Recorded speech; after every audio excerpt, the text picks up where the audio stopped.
혹시 황제의 보약이라는 말 들어보셨나요? 수백 년간 황실에서 비밀스럽게 전해져 온 처방, 바로 그 공진단이 지금 최첨단 과학의 검증대 위에 올랐다는 사실. 과연 어떤 결과가 나왔을지 지금부터 같이 한번 파헤쳐 보시죠.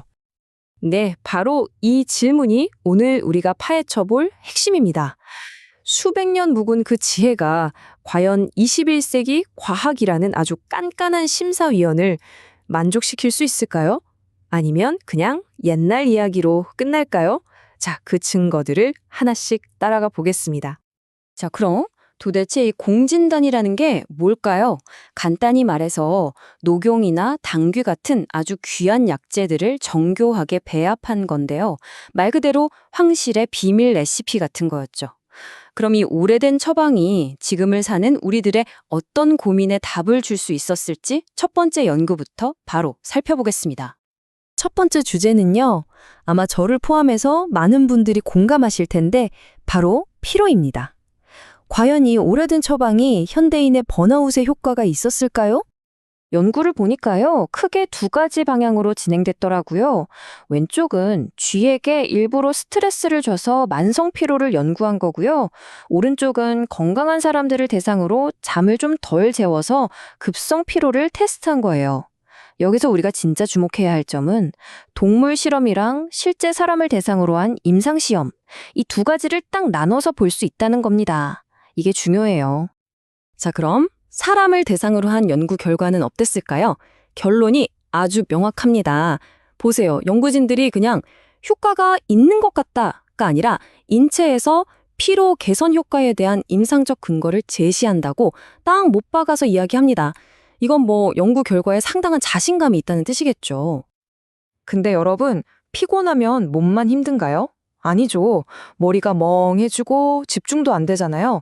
그렇다면 혹시 공진단이 우리 뇌에도 뭔가 긍정적인 영향을 줄 수 있을까요? 과학자들이 바로 이 점을 파고들기 시작했습니다. 아니, 근데 쥐의 기억력을 어떻게 테스트한다는 걸까요? 자, 이 슬라이드를 보시면 그 방법이 아주 간단하게 나와 있습니다. 먼저 특정 약물로 쥐들을 일부러 깜빡깜빡하게, 그러니까 일시적인 기억 상실 상태로 만들어요. 그런 다음에 한 그룹에는 공진단을 주고 다른 그룹에는 안 주는 거죠. 그리고 나서 미로찾기 같은 걸 시켜보는 거예요. 그래서 얼마나 기억을 잘하고 빨리 배우는지 비교하는 아주 체계적인 방식입니다. 결과가 이게 꽤 흥미롭습니다. 쥐 실험에서는요, 기억력의 컨트롤 타워라고 할 수 있는 해마의 기능이 향상되는 걸 확인했고요. 심지어 신경세포의 성장을 돕는 NGF라는 물질까지 조절하더라는 겁니다. 연구는 여기서 멈추지 않았어요. 2004년에는 한 발 더 나아가서 실제 알츠하이머형 치매 환자들을 대상으로 한 초기 연구까지 진행됐습니다.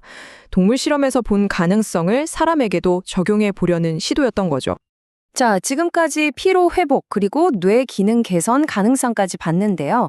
그럼 좀 더 근본적인 건 어떨까요? 이제 시선을 좀 더 미시적인 세계로 돌려서요. 우리 몸의 화학 공장이라고 불리는 간, 이 간세포를 어떻게 보호하는지 한번 들여다보겠습니다. 여기서 핵심 키워드는 바로 간 보호 효과입니다. 말 그대로 간을 위한 보호막이나 방패 역할을 한다는 뜻이죠. 실제로 동물 연구 두 편을 보면요. 하나는 알코올로 인한 간 손상, 다른 하나는 특정 약물 성분으로 인한 간 손상을 막아주는 보호 효과가 관찰됐다고 보고하고 있습니다. 자, 공진단의 여러 재료 중에서도 정말 빼놓을 수 없는 핵심 재료가 있죠. 바로 녹용인데요. 지금부터는 이 녹용 하나에만 딱 집중해서 한번 살펴보겠습니다. 이거 정말 놀랍지 않나요? 생각해보세요.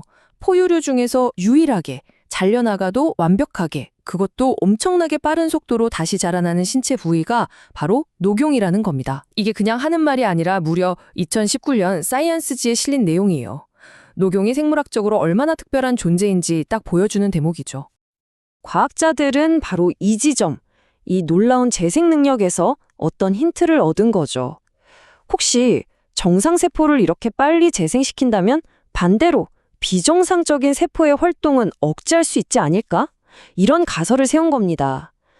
이 차트가 그 가설에 대한 하나의 답을 보여주고 있는데요. 자, 그래프를 한번 보세요. 녹용 추출물을 투여하자 암세포의 이동성이 확연하게 줄어든 게 보이실 겁니다. 이건 암이 다른 곳으로 퍼지는, 즉 전이를 억제할 수 있는 가능성을 보여주는 아주 의미 있는 결과라고 할 수 있습니다. 녹용의 이런 잠재력은 전립선암 연구에만 국한되지 않았습니다. 보시는 표처럼 악성 뇌종양 세포에 대한 연구도 있었고요. 물론 여기서 반드시 짚고 넘어가야 할 점은 이 연구들이 아직은 실험실 수준의 초기 단계라는 겁니다.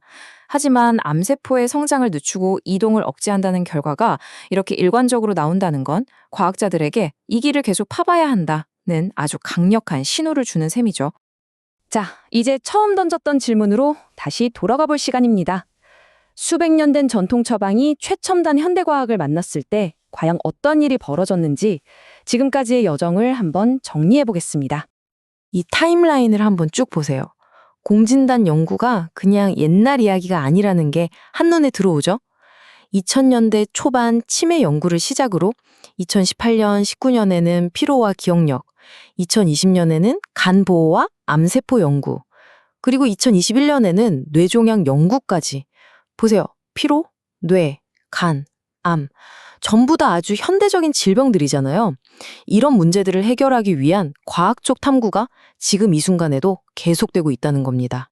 결국 이 공진단의 사례는 우리에게 이런 질문을 던지는 것 같습니다.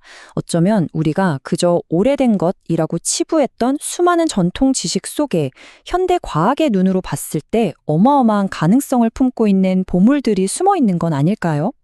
여러분은 어떻게 생각하시나요?